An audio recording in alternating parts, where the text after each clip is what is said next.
wamma abatulaba tuli wano bayita batya waterfront market naye wano kumachi eriyo ebibuga bibiri bye neetaaga okuddamu wano mu Dubai. Neetaaga ogendayo, neetaaga okukoma wano kumacha emisana, njagala okulabawo emisana, njagala n'okulaba ku gundi eri Burj Khalifa emisana like during the time. Ojja kwegomba aya siya nsi yange abanyini tukoleki abaana beegomba kuddayo okulaba mapeere eri abatanagirabako nti yaggwa. Baana bali muno visa batya n'okufuluma naye balina okuddayo ne balaba mapeera yaabwe. Mukama naye bannaye ntunuse mwene ensi ne ŋŋamba Hajati muli mu nsi ezaakola bannaye waffe tuli mu muzannyo. Omwana yambuuziza n'aŋŋamba mbu yambuuziza ali waka n'aŋŋamba Alani mpaayo kale ekizimbe kimu oba ekibuga kimu kyogenzeeko ng'okigera ngenda babuulira yaŋŋambye mpaayo ekibuga kimu kyetusobola okugeraageranyako eno e Kampala. wekiri kibuga ki bakiyita muhaisina nakiwulirako naye sikiwa nti nno anti atera bwe tujja anti agambye yagala ogeraageranya ekifaananyi Uganda. Banange nalemeddwa teekamu Hajati wange, teekamu Hajati ekibuga kale tumuwe mu lukweyi esembeza Hajati abantu bamanye Hajati wange. Hajati ono gwe mulaba mukyala mukozi nnyo, mukyala mukozi yava ku bintu ebyokugamba. By the way, bw'oba ozze Dubai nga you need a serious counseling naddala abaana ab'obuwala nga weetaaga kye bayita serious counseling otegeere bulungi kiki ogenda okukola na Dubai eno osobola giwangaalamu otya. She's the right person. Genda wali ku Mpombo African Restaurant mu Deira. Bw'otuuka bw'oti kizibu nnyo okubuuza naddala abaana Uganda nga tebagimanyi weeri. She's a very good counselor. Ajja kukansolinga otule mu Dubai okakkane otuuze bwe gaba maalo gatuule. Bwe kubanga muli owulira mbu obaddeko n'ekikuujja ojja tuula okole oli mwebaza oluvannyuma yeekwekerera akubuulira eba bwakugamba nti bw'okola ensobi bw'oti ogenda gwa mu buzibu bwe buti. So okutwaliza wamu muntu mulungi Hajati ono era ye mukyala wa Seeka Hassan gwentera obalagako gwe mugenze mulaba mu video zange zenzija mu uploadinga. Then omukyalo ono yenna alongo okuva wali mu Calnet oba muyite Miss Mukalnet yawangula nalulungi wa Mukalnet.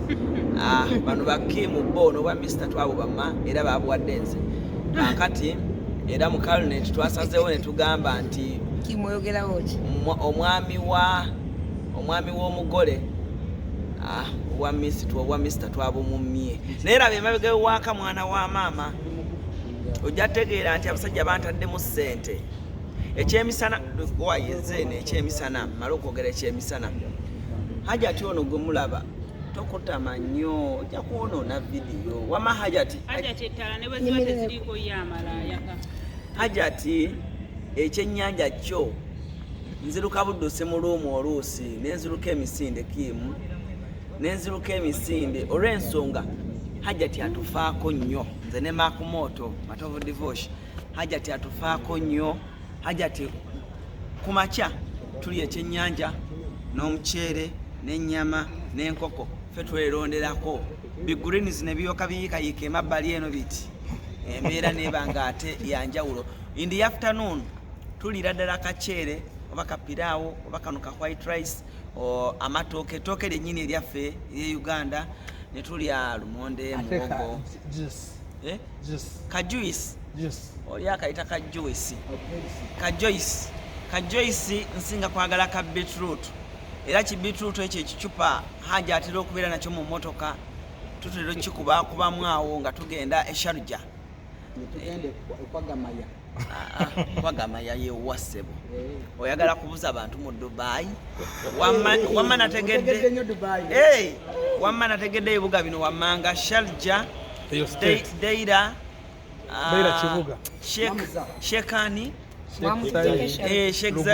Sheikh Zaidi oluguudo nalutegedde batuddeko Sharjah beach.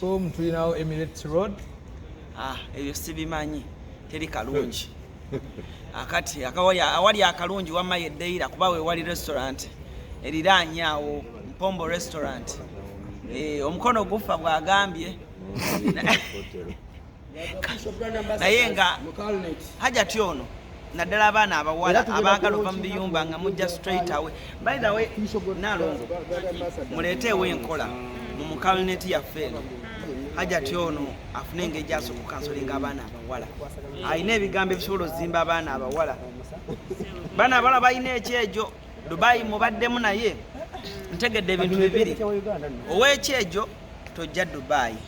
Bano banina taata wange simanyi taata wange ali eyo mugagga mama wange mugagga nja kukangendeyo nkolemu bwe binaagana tojja ate mwe muli bagagga oli weebwe nze ni muloko wama omunafu tojja Dubai jangu ng'omanye ennakuyo emirimu gyo ngirabye gye giri naye obuzibu Abanayuganda munyooma emirimu temwagala kukola mbw'oyagala otuuke mbu ng'okola ku kisaawe kya nnyonyi ewaani sooka osooke ng'oli waitress ojja genda olinnya kiriiningi.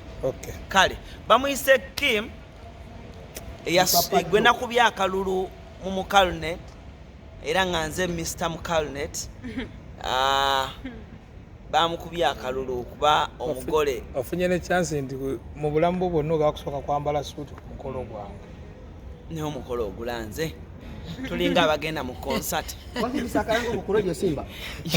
jangu omalirize vidiyo eno divorce tobika hajati wange efolomanga alina ddene lirika n'abantu tobika hajati naye guno omutu mwogerera waggulu omutwe nga munene omukulu tulina omukolo naye agulanga nga kivulu ndawusa omwadde akalango kakomukolo nakawadde abe mukiibi Ayaka yakawadde bawashere ojja gwebererako Tadias yagenda okugamba moche murabe omukolo